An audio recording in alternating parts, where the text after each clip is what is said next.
flashing red and blue lights cut through the darkness of the quiet suburban street. Officer Greg Harper, a veteran cop with a reputation for being tough and not always for the right reasons, stood by his patrol car, arms crossed, watching the man he had just pulled over.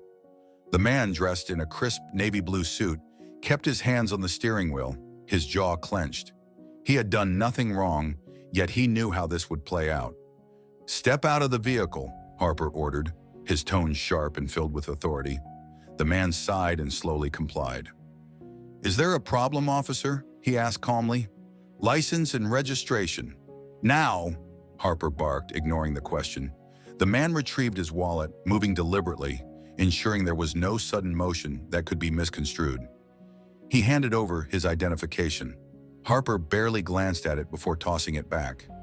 "Looks fake," Harper muttered. "You're driving a car like this, dressed like that? What do you do for a living?"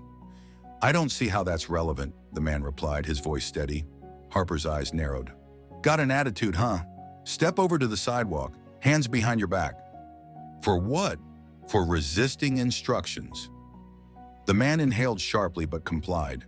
The cold steel of the handcuffs locked around his wrists, and in that moment, he felt the weight of history pressing down on him. It was a scene that had played out far too often, and he had hoped things had changed. Clearly, they hadn't. As Harper shoved him into the back of the police cruiser, the man spoke in an eerily calm voice. "You just made a big mistake, officer." Harper chuckled. "Yeah? And why's that?" The man leaned forward, looking Harper dead in the eyes. "Because in less than 24 hours, I'll be your new boss." That evening, Harper was on patrol when a call came through. "Officer needs backup." He sped to the scene, heart pounding. When he arrived, he found Reynolds and two other officers pinning a young black man to the ground. The suspect wasn't resisting. He just looked scared. "What's going on?" Harper asked, stepping out of his car. "Drug bust," Reynolds grunted, tightening his grip on the suspect's wrists. Harper frowned. "What drugs?" Reynolds held up a small plastic bag with a few crumpled bills. "Look at this. Obviously a dealer." Harper looked at the suspect. He couldn't have been more than 19. His hands were shaking. "Is this even yours?" Harper asked him. The young man shook his head frantically. "No, sir. I just got off work. I was walking home." Harper turned back to Reynolds. "You find anything else? Any priors?" Reynolds scoffed. Doesn't matter. These types?" "These types?" Harper interrupted. His voice was sharp now. Reynolds hesitated. Harper took a step forward. "Let him go." Reynolds laughed. "Excuse me? You heard me. You've got no probable cause, no evidence. This is harassment. Let him go." The other officers looked at each other, uncertain. Reynolds glared at Harper, his jaw tightening. "You really gonna do this?" Harper nodded. "Yeah, I am." After a long pause, Reynolds cursed under his breath and let the young man go. He stumbled to his feet, looking between Harper and the other officers. "Thank you," he whispered before running off. Reynolds turned to Harper, his face twisted with rage. "You just embarrassed me in front of the whole squad." Harper didn't flinch. "No, Reynolds, you embarrassed yourself." The next day, Harper walked into the precinct expecting backlash. Instead, he found a note on his desk. It was from Carter. "Proud of you. This is what leadership looks like." For the first time in years, Harper felt like he was truly on the right side of the law. 1 year later, the precinct looked nothing like it had before. The walls that once echoed with unchecked prejudice and unspoken fears now carried a different energy, one of accountability, respect, and change. Chief Carter's reforms had reshaped not only the department's policies, but its culture. Officers were undergoing regular bias training, body cams were strictly enforced, and community policing had become the new standard. And Harper, he was no longer just another patrol officer. "You sure you're ready for this?" Carter asked, standing in his office with Harper in front of his desk. Harper smirked. "After everything I've been through this past year, I'd say I'm overdue." Carter chuckled, sliding a badge across the desk. It wasn't just any badge. It was a sergeant's shield. "Congratulations, Sergeant Harper. You earned it." Harper took a deep breath, staring at the badge in his hand. It felt heavier than he expected, but maybe that was the weight of responsibility. the weight of doing what was right. He shook Carter's hand firmly. "Thank you, Chief, for everything." Carter smiled. "Don't thank me. Just keep leading by example." Not everyone had survived the department's transformation. Reynolds, the officer who had once dominated the precinct with unchecked arrogance, had been investigated after multiple complaints surfaced. His abuses of power had finally caught up with him. When video evidence of racial profiling and excessive force came to light, he had been forced to resign. He left in disgrace, a stark reminder that the days of unchecked authority were over. Months later, Harper was patrolling when he spotted a familiar face. The young man he had saved from Reynolds' wrongful arrest was sitting outside a bookstore, flipping through a police academy study guide. Harper walked over and tapped the book. "That's a tough read." The young man looked up and grinned. "Yeah, but worth it. I start training in 6 months." Harper raised an eyebrow. "You serious? You're becoming a cop?" The young man nodded. "Because of you. That night, you changed my whole view of what a cop could be. I figured, why not try to be part of the change?" Harper smiled, a deep sense of pride swelling in his chest. "Good. We need more like you." The city would never know the full story of what had happened inside that precinct, but it didn't matter. Change wasn't about credit, it was about action. And as Harper walked back to his squad car, he knew one thing for certain. The badge he wore wasn't just a symbol of authority, it was a promise to do better, to be better, and to make sure that no one else had to fear the very people meant to protect them. Because justice wasn't just about laws, it was about people. And as long as he wore this badge, he would never forget that. Greg Harper tightened his grip on the steering wheel as he drove toward the precinct, his knuckles turning white. The man he had just arrested sat in the back seat, unnervingly calm. "Your new boss?" Harper scoffed. "You expect me to believe that?" The man didn't answer. He just watched the city lights flicker past the window, his expression unreadable. As they pulled into the precinct parking lot, Harper smirked. "Let's see how far your little story gets you." Inside, officers milled about, some glancing at the scene with mild curiosity. Harper pushed the man forward toward the front desk. "Picked up this guy for resisting instructions," Harper announced to the desk sergeant. The sergeant barely glanced up before reaching for the intake forms. "Name?" Before the man could speak, a voice cut through the room like a knife. "Greg Harper. What the hell have you done?" Harper turned, his face twisting in confusion. Captain Reynolds, his superior, stormed into the room, looking like he had just seen a ghost. Harper frowned. "Just bringing in—" Reynolds cut him off. "Take those cuffs off, now!"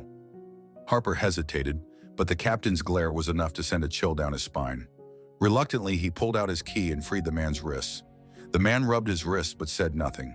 Instead, he turned to Captain Reynolds and extended a hand. "Good to see you again, Captain." The color drained from Harper's face.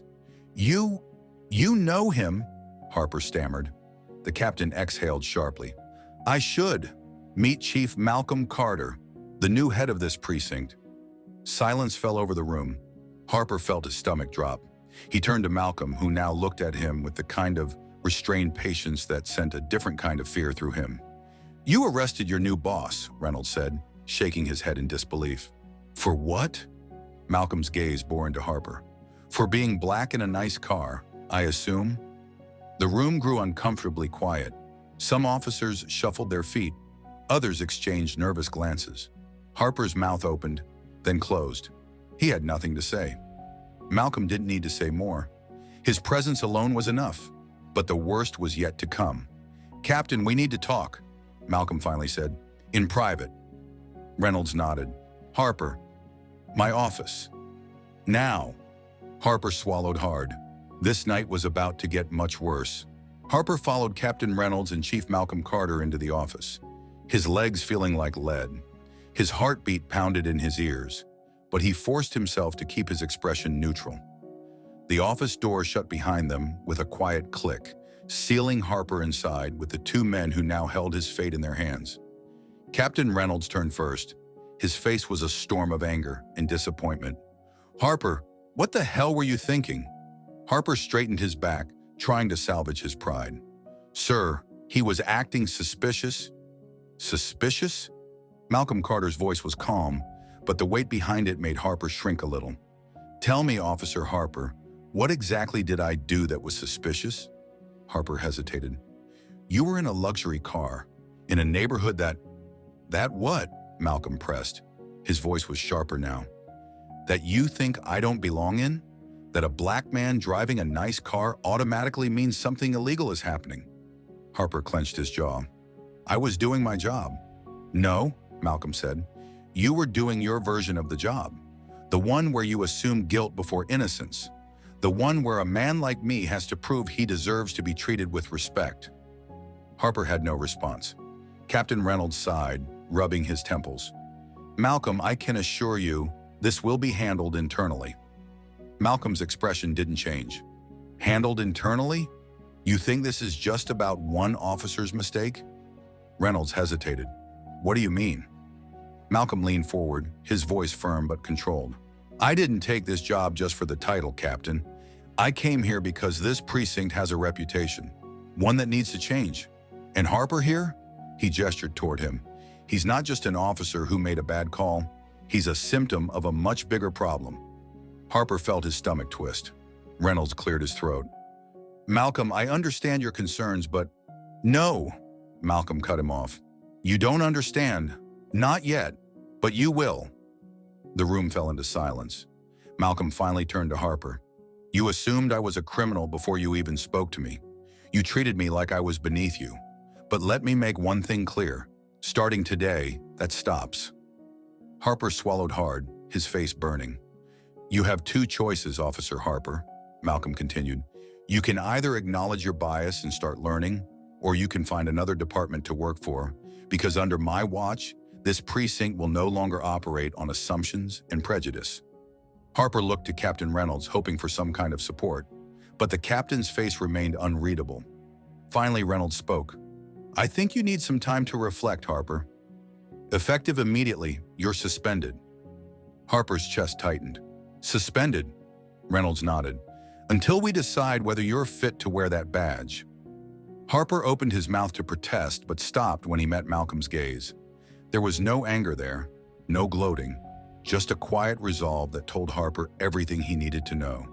This wasn't personal, it was justice. And for the first time in his career, Harper had to ask himself a question he'd never considered before. Had he ever truly served justice? Harper sat in his car outside the precinct, gripping the steering wheel so tightly his knuckles turned white. Suspended. He had never been suspended in his entire career. It felt like a betrayal. He had worked hard to earn his badge, put in long hours, risked his life. And for what? To be cast aside because of one mistake? He exhaled sharply, his anger boiling beneath the surface. But as much as he wanted to blame Malcolm Carter, a nagging thought crept into his mind, one he had been trying to ignore since the moment he saw Carter's badge. What if I was wrong? The question made his stomach churn. Harper had always prided himself on being a good cop. Tough, sure. Stern, absolutely. But fair. He never thought of himself as racist. And yet the chief's words replayed in his mind. You assumed I was a criminal before you even spoke to me. Harper rubbed his temples. He hated to admit it, but the chief was right. If Carter had been a white man in a suit, Harper probably would have assumed he was a businessman, a lawyer, someone important. But a black man in an expensive car? His gut reaction had been suspicion. Damn, he wasn't just embarrassed. He was shaken. His father had been a cop before him, a hard man with no patience for weakness. Never second-guess yourself, his father used to say. The second you hesitate, you're dead. Harper had lived by that rule his whole career, but now for the first time, he wondered if that mentality had blinded him. He reached for his phone, hesitated, then searched Chief Malcolm Carter. A flood of articles popped up. Former FBI agent named first black police chief of Brookside PD. Malcolm Carter, the man who took down one of the largest corruption rings in law enforcement. Harper's eyes widened. He clicked on one of the articles. Carter had exposed a group of dirty cops in a neighboring city, officers who had planted evidence, extorted civilians, and abused their power. It had taken years to bring them down, and Carter had made plenty of enemies along the way. Yet he had still taken the job at Harper's precinct, a place with its own troubling history of racial profiling. Harper leaned back in his seat. The man he had arrested wasn't just some random guy in a nice car. He was a decorated officer, a man who had spent his life fighting for justice, not just for himself, but for people Harper had never even thought about. For the first time in his life, Harper felt ashamed. The next morning, Harper walked into the precinct, his stomach twisting into knots. The atmosphere was tense. Officers whispered as he passed, some avoiding his gaze entirely. News of his suspension had spread fast. But that wasn't the worst of it. As he approached his locker, he overheard two junior officers talking in hushed tones. "Did you hear? Chief Carter's implementing new policies. Body cams on at all times, stricter protocols for stops and searches. This place is about to change." "Yeah, but I heard some guys are pushing back. They don't want him here, saying he's trying to clean up a mess that doesn't exist." Harper clenched his jaw. He had been one of those guys. At least he would have been before yesterday. Now, he wasn't so sure. Before he could dwell on it, he heard a voice behind him. "Officer Harper, my office." Now. It was Carter. Harper followed the chief down the hall, feeling the weight of every step. When they entered the office, Carter didn't sit. He just stood there, arms crossed, studying Harper like he was a puzzle missing too many pieces. "So," Carter finally said, "I assume you've had time to think." Harper hesitated. He had two options, fight back or own up. For once in his life, he chose the latter. "I messed up," Harper admitted. "I judged you before I knew you, before I even asked a single question." Carter's expression remained unreadable. "And what do you plan to do about it?" That was the real question, wasn't it? Harper took a deep breath. "I want to do better. Not just for myself, but for the people I swore to protect. I need to unlearn something and maybe learn a few more." Carter studied him for a long moment before nodding. "Good, because if you're willing to change, then you still have a place here." Harper exhaled, relief washing over him. But Carter wasn't finished. "You're coming with me today," he said. Harper frowned. "Where?" "Community patrol," Carter said. "We're going to the neighborhoods you never set foot in unless it was for an arrest. Time for you to see the people behind the statistics." Harper stiffened. This wasn't what he expected, but maybe this was exactly what he needed. Harper followed Chief Carter out of the precinct, feeling uneasy. Community patrol wasn't something he had ever done before. At least not like this. To him, this side of town had always been a crime hotspot, a place where he made arrests, not connections. As they walked, people stopped to greet Carter with warm smiles and handshakes. Kids ran up to him, and he knelt to their level, asking them about school. Harper observed in silence. At one point, an older woman approached and clasped Carter's hands. "I heard what happened yesterday," she said, shooting a sharp glance at Harper. "You all right, baby?" Carter nodded. "I'm good, Miss Lena." She turned to Harper, her eyes narrowing. "And you? You one of the good ones now?" Harper swallowed hard. He had no answer for her. Carter broke the tension. "We're here to listen today, Miss Lena. Just listen." She nodded and led them inside her small bakery, the air rich with the scent of fresh bread. She sat them down and poured tea. "You want to understand our struggles?" she asked Harper. "Then let me tell you." And so, for the next hour she did. She talked about the fear, how young black men avoided certain streets just so they wouldn't be stopped. How families worried about whether their sons would make it home. How some officers didn't see them as people, only as threats. "I know not all of you are bad," she admitted, "but we've been hurt too many times to trust easily." Harper listened, the weight of her words sinking in. He thought about the countless stops he'd made, the assumptions, the profiling. How many innocent people had he made feel this same fear? When they left the bakery, Harper was quieter than usual. "You good?" Carter asked. Harper nodded. "Just thinking." Carter smiled knowingly. "Good. That means you're finally getting it." A week passed, and Harper's perspective continued to shift. Chief Carter made sure he attended every community meeting, rode along in neighborhoods he once avoided, and even helped coach a youth basketball team at the local gym. At first, the kids were wary of Harper. They whispered among themselves, watching him with skepticism. but Carter nudged him forward. Go on, Harper. Show him you got game. Harper hesitated, then took a shot. The ball swished clean through the net.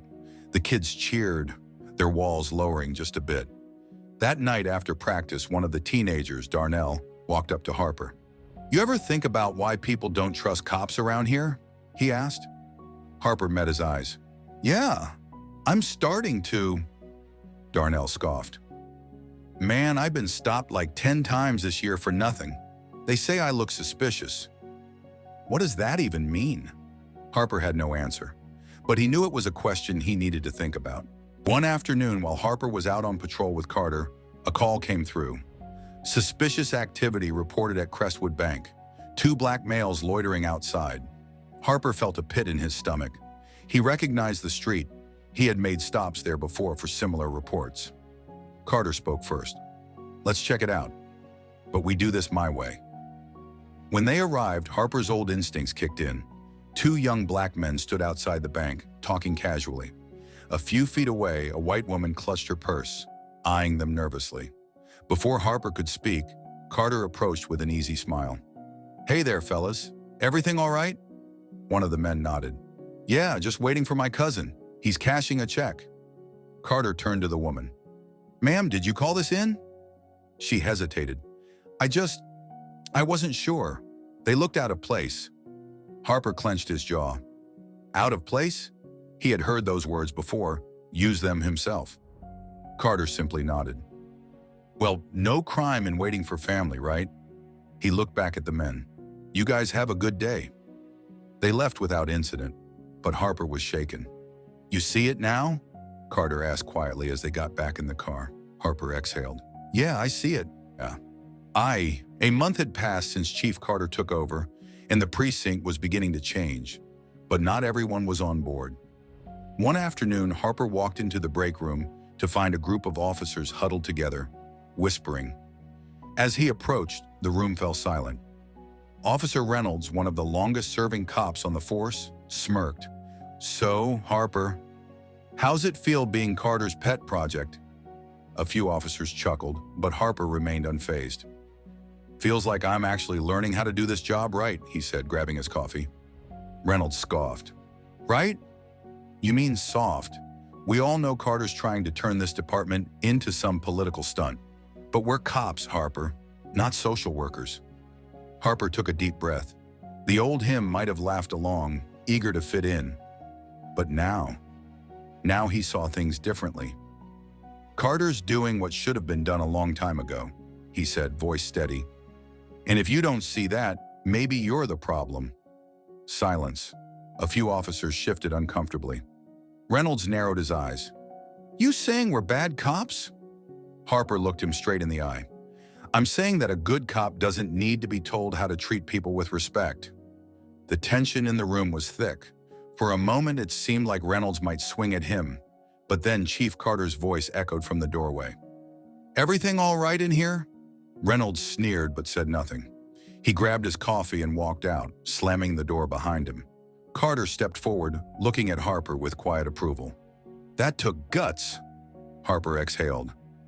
It took too long.